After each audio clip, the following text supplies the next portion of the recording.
le pido al equipo que por favor nos grabe para darle la bienvenida a nuestros dos compañeros, dos amigos, dos grandes analistas aquí a Sin Censura. De hecho, ya está de vuelta Vicente. Vicente, te vemos y te escuchamos. Gracias, Toño. Y bueno, saludo a mis dos amigos, como le decía, Manuel Hernández Borboya, reportero de RT en México, y el sensei Ramiro Padilla Tondo, autor de libros como El Pequeño Chairo Ilustrado. Escuchábamos la participación del presidente en esta cumbre por la democracia. Escuchábamos al, ¿cómo le tildaron? El tirano del 2022, de acuerdo al índice de censura. El aprendiz de dictador, como le llama Felipe Calderón, el autócrata. Bueno, pues ahí estaba el presidente hablando de igualdad, de felicidad. Mi querido Manuel Hernández Borboya, te saludo. ¿Qué piensas de las palabras del presidente en su participación hace rato? Hola, hola, ¿cómo están? Vicente, Ramiro, un gusto saludarlos a ustedes y a la audiencia de Sin Censura. Pues sí, digo, me parece un posicionamiento pues entendible por parte de López Obrador, la postura que asumió durante esa cumbre, señalando muchos de los problemas que se han venido arrastrando estructuralmente en los países de América Latina y que pues de alguna manera son causas profundas sobre los procesos migratorios. Pero también he de decir, y yo sé que este comentario no va a caer muy bien en general entre algunos simpatizantes del presidente, pero es uno de los peores episodios este manejo de la crisis por la lamentable muerte de los casi 40 migrantes o alrededor de 40 migrantes, porque todavía hay algunas discrepancias con las cifras, de lo que yo le he visto al actual sexenio de López Obrador, ¿no? Es decir, hay imprecisión en la información, hay falta de empatía. ¿En qué sentido, Manuel? ¿En qué imprecisiones? ¿En qué sentido? Pues que hasta hoy en la mañana que le preguntaron a López Obrador que aclarara el número de víctimas mortales, dijo que simplemente iba a informar por la tarde Rosa Isela. O sea, ese tipo de imprecisiones 2 días después, y que primero hayan anunciado una cifra, después que siempre no. Es decir, esta inconsistencia originalmente el comunicado traía 39 víctimas mortales.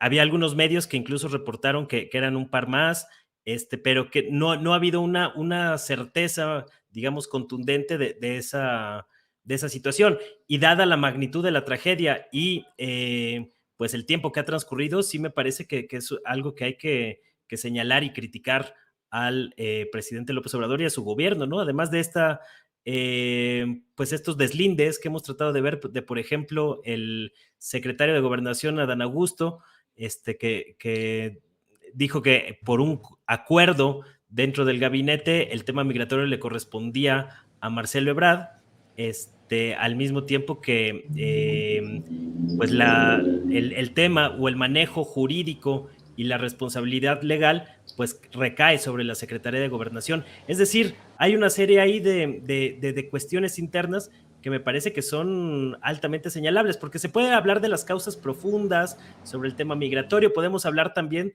de cómo el gobierno de López Obrador aceptó recientemente, durante la visita de Joe Biden en México en enero pasado, pues recibir alrededor de 30,000 migrantes que han sido expulsados de Estados Unidos.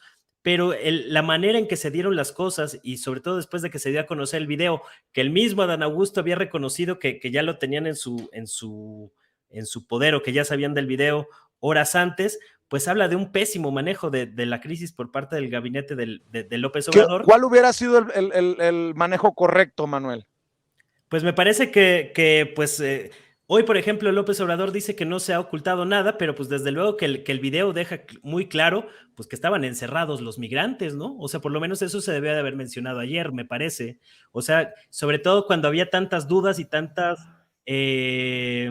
pues señalamientos ante un caso muy grave. O sea, porque fueron casi 40 personas o prácticamente 40 personas las que fallecieron en este asunto, y que hablemos o no de las causas profundas del fenómeno migratorio, pues hay una responsabilidad de los actuales funcionarios del gobierno federal de que tuvieron encerrada a esta gente a pesar del incendio.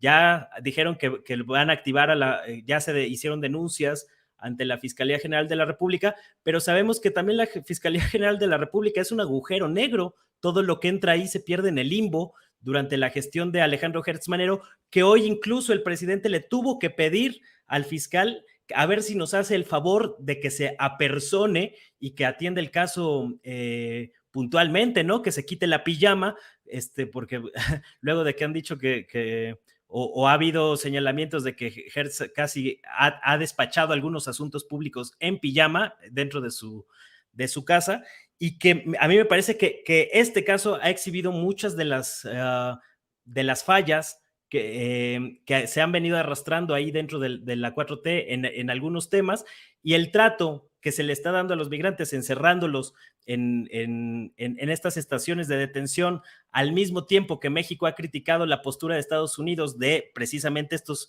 campos de concentración que han mantenido en la frontera, me parece que es digno de una crítica severa, porque así como hemos señalado que la oposición muchas veces no ha tenido autocrítica, también hay que señalar que el gobierno en este momento debe de tener una autocrítica, y el hecho de que los dos que se están ahí como echando la bolita de a quién le toca ver el tema del Instituto Nacional de Migración, caso de Adán Augusto López y caso de Marcelo Ebrard, que dijo que va a dejar los temas políticos para otra ocasión, pero que sea Rosa Isela de la Secretaría de Seguridad Pública la que va a terminar dando el informe y respondiendo a las preguntas de la prensa en unos momentos más, me parece que hablan de un problema ahí dentro del gabinete de López Obrador, y yo creo que además pues si los presidenciables están ya más enfocados en hacer campañas de cara a la sucesión presidencial, pues que se retiren del cargo. Hay muchos problemas, el tema de Marcelo Ebrard con lo de los consulados allá, un embajador de México en Estados Unidos como lo es Esteban Moctezuma, completamente ausente a pesar de los señalamientos que ha habido por parte de los paisanos, los ataques que ha habido por parte de políticos estadounidenses en contra de México. Es decir, este caso, a final de cuentas, ha sacado a relucir varios de los problemas que se han venido arrastrando allá, más allá de que, por supuesto, también del bloque opositor, pues ha habido una carroñería habitual en ellos para tratar de sacar raja política con este tema de la migración, cuando nunca les ha importado los migrantes, y de hecho desprecian a los migrantes que están tratando de escapar de situaciones de pobreza y de devastación producida en el caso de América Latina principalmente por un imperialismo estadounidense que al mismo tiempo este bloque opositor defiende, y que se vuelve pues una suma de muchas cosas este lamentable suceso que hemos visto con los migrantes lamentablemente fallecidos en este centro del Instituto Nacional de Migración. ¿Quieren muestra, señoras y señores, quieren muestra de la carroñería de la que menciona Manuel Hernández Borboya, que tiene razón, que sus opiniones pueden no ser populares, las respetamos, yo tengo ciertas diferencias, pero el programa es sin censura y que se exprese lo que se quiera expresar. Por ejemplo, pues hace sentido que sea Rosa Isela Rodríguez, la secretaria de Seguridad y Protección Ciudadana, al mando de la Secretaría de Gobernación, la que haga precisamente el anuncio de las investigaciones. Yo no estoy de acuerdo con el término de campos de concentración, porque sabemos que en los campos de concentración aniquilaban, asesinaban a personas, pero bueno, insisto, ¿quieren una muestra de la carroñería? Ahí les va lo que dicen Kenia López Rabadán y Xóchitl Gálvez en conferencia de prensa. A ellas les vale que se llegue hasta las últimas consecuencias, que se defina. Ellas lo que quieren es la renuncia de secretarios del gabinete del presidente Andrés Manuel López Obrador.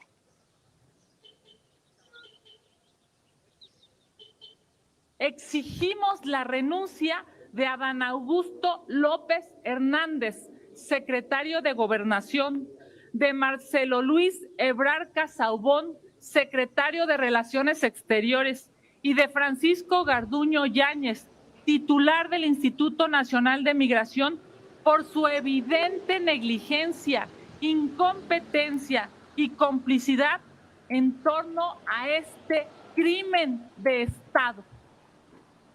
No, si les urge la narrativa del crimen de Estado a la oposición, esa oposición que cuando ocurrió, por ejemplo, el incendio de la guardería ABC, cayó pero mi querido sensei Ramiro Padilla Tondo, al paso que vamos, también estas senadoras van a pedir la renuncia del presidente Andrés Manuel López Obrador.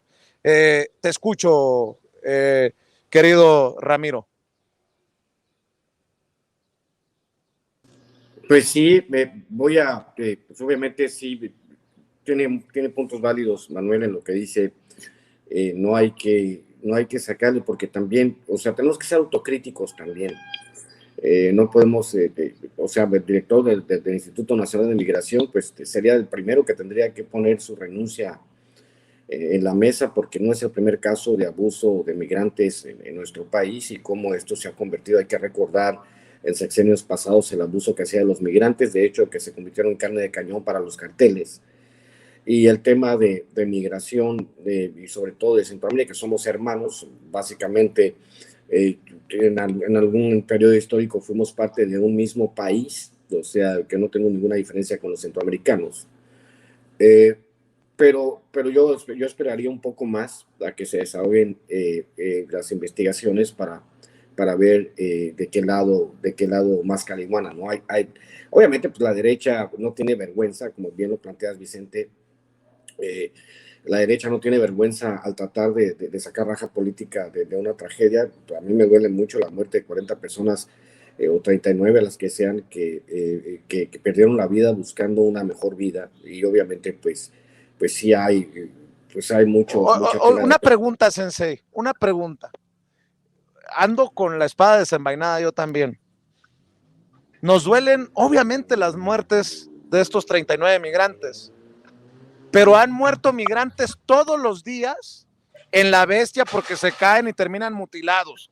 Han sido secuestrados por muchos años, han sido violados, han sido decapitados, han sido dejados en fosas clandestinas por muchos años. Yo no estoy minimizando. Lo que estoy diciendo es que hay que ser muy cuidadosos, porque si nos duelen ellos, ¿por qué no nos dolieron los de ayer, los de antier, los de hace una semana, los de hace un mes? Porque será que aquellos no daban la posibilidad, en el caso de la oposición, para pedir la renuncia de Marcelo Ebrard, de Adán Augusto López Hernández, no sé si me explique, perdón por interrumpirte, sensei. Sí, te entiendo, sí, claramente es un punto de vista totalmente válido, porque pues, la tragedia de la migración, como lo digo yo, pues obviamente si nos vamos hacia atrás y entendemos pues las maneras en que se ha visto esto, y nos preguntamos por las causas fundamentales de por qué la gente migra, pues hay que recordar las políticas intervencionistas de Estados Unidos.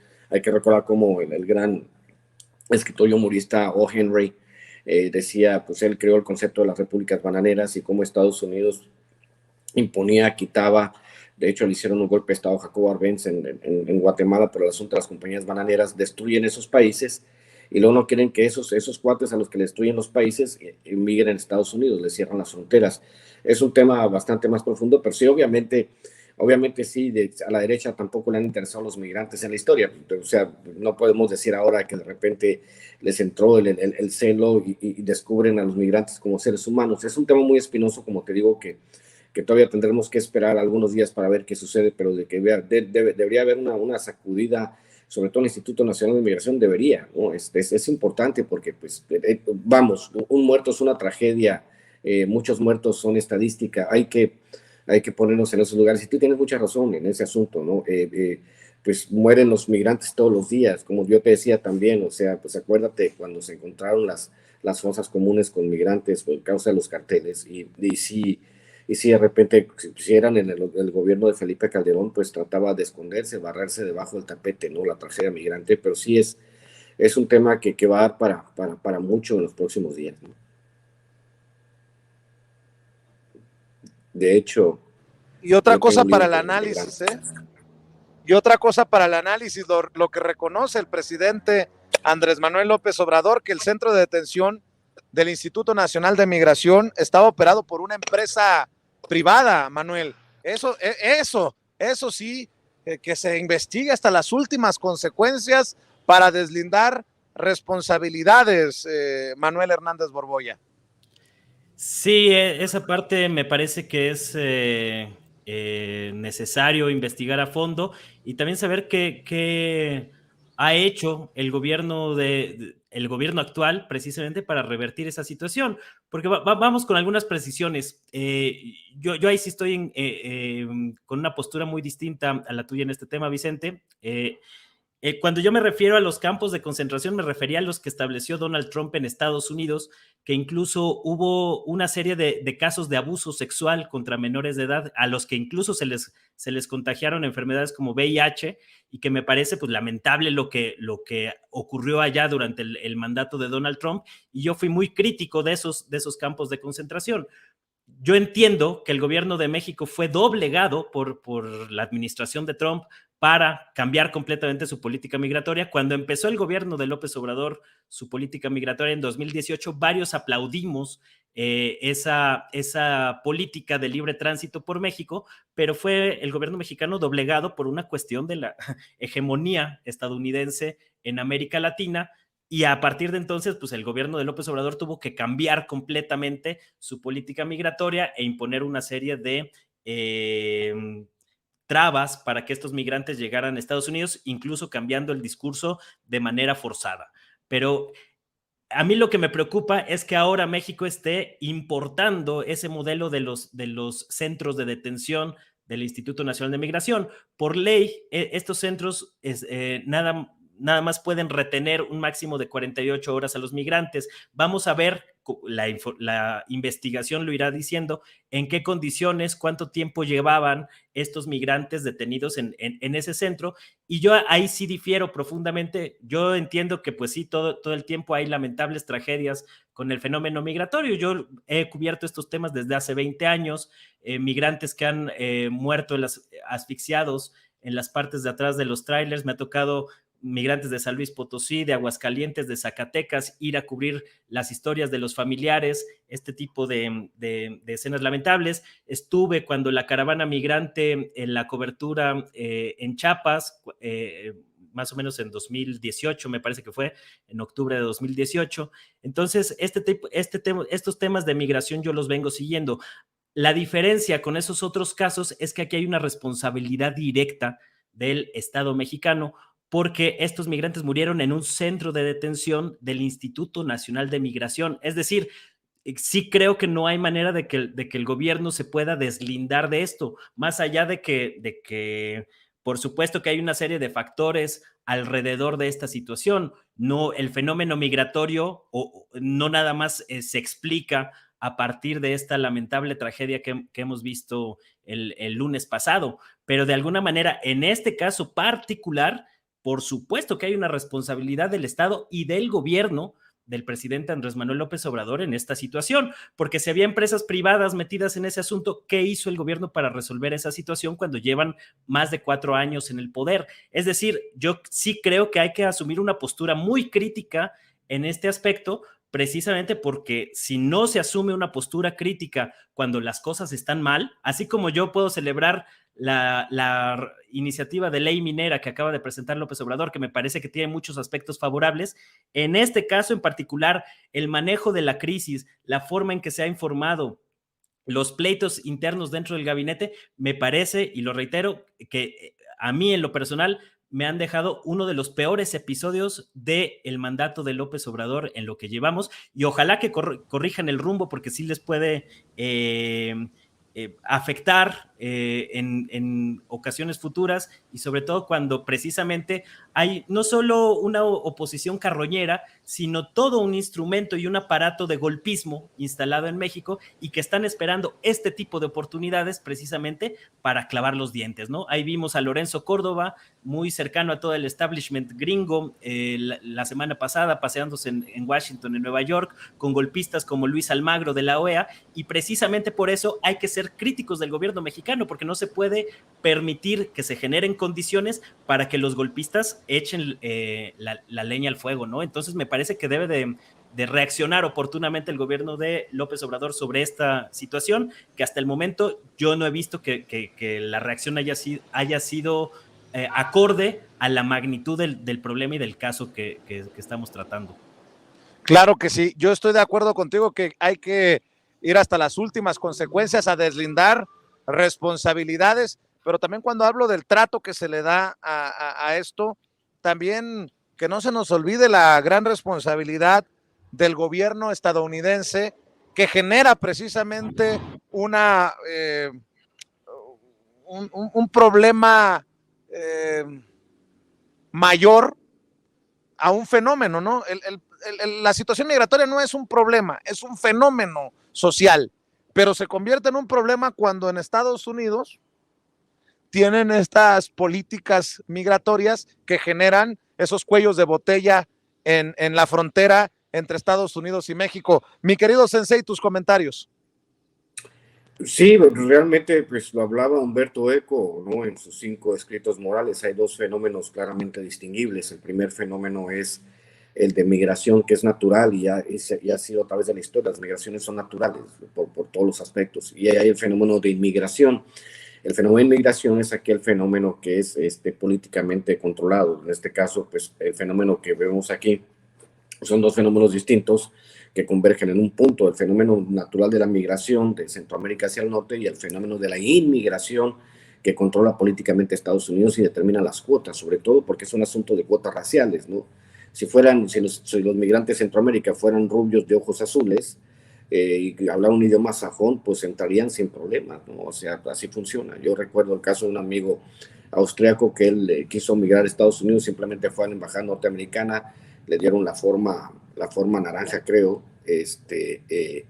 y pues bueno, el cuate entró como si nada, pero pues, obviamente, si el tema es un asunto racial, si es un asunto racial en todos sus aspectos, el tema de la migración, obviamente pues falta mucho para definir qué fue lo que pasó, pero es una tragedia, es un asunto que es difícil de analizar, o sea, que obviamente pues también es parte de esto, es parte de tratar de entender cómo funcionan las cosas en México y tratar de mejorarlas. O sea, si hay crítica es porque se quiere que se mejoren las cosas, se quiere que se dé un trato humano a los migrantes, porque como te dije al principio de mi comentario, somos exactamente los mismos, los centroamericanos y los mexicanos somos parte de la misma familia, y no tendría que ver este asunto tan poroso de las detenciones y todo eso, ¿no? O sea, como se hace en Europa, que pues obviamente con un pasaporte europeo tú puedes andar por toda Europa, o como se hace en Sudamérica con el Mercosur, donde hay un trato entre varios países donde tú te puedes mover, hay libre movilidad de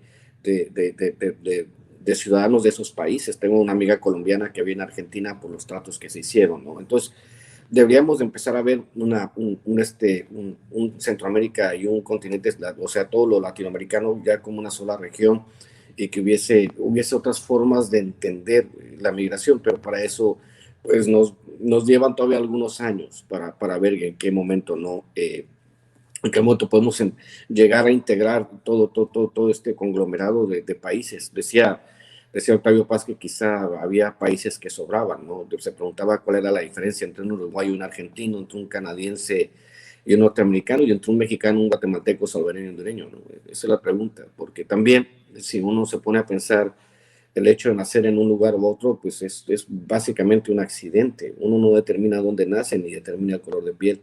Pero bueno, creo que este tema da para muchas aristas y veremos cómo se desarrollan los acontecimientos en los próximos días, Vicente. Claro que estoy enojado. Me enoja que la gente muera por buscar una vida mejor. Me molesta, obviamente estoy enojado por la tragedia, pero no, nunca voy a estar enojado con mis amigos, con mis compañeros que expresan su opinión. Para eso los invitamos en Sin Censura, por eso se llama Sin Censura, que no se presta a malas interpretaciones. Claro que me duele, como me duele haber visto tantos muertos en la frontera, en el desierto, cuando me tocó ser corresponsal en la frontera entre México y Estados Unidos. Como me dolió, ustedes saben, la muerte de tantos migrantes en el cajón del tráiler en San Antonio, Texas, una cobertura que hicimos aquí a través de Sin Censura.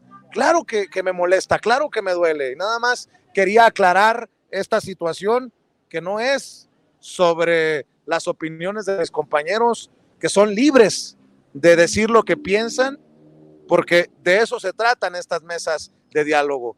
aclarada la situación, mi querido Sensei, ¿por qué no cerramos invitando a la audiencia de Sin Censura a tus esfuerzos, a tus trincheras?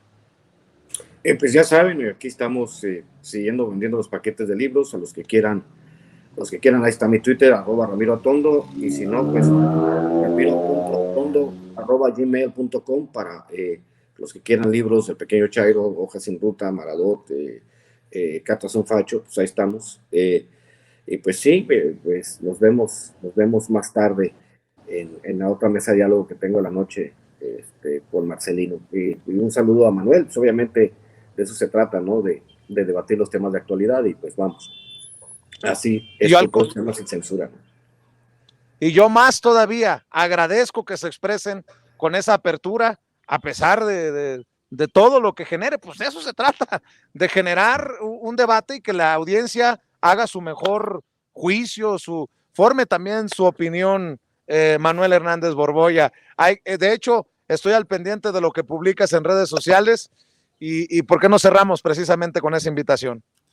Pues muchísimas gracias, Vicente. Agradezco precisamente que existan estos espacios para debatir estos temas, ¿no? Si algo le hemos criticado a la oposición históricamente, pues es los cerrados que han sido para abrir los temas a discusión, y precisamente por eso creo que son valiosos espacios como este de Sin Censura, donde uno puede expresar sus opiniones, aunque a veces sean difíciles de aceptar,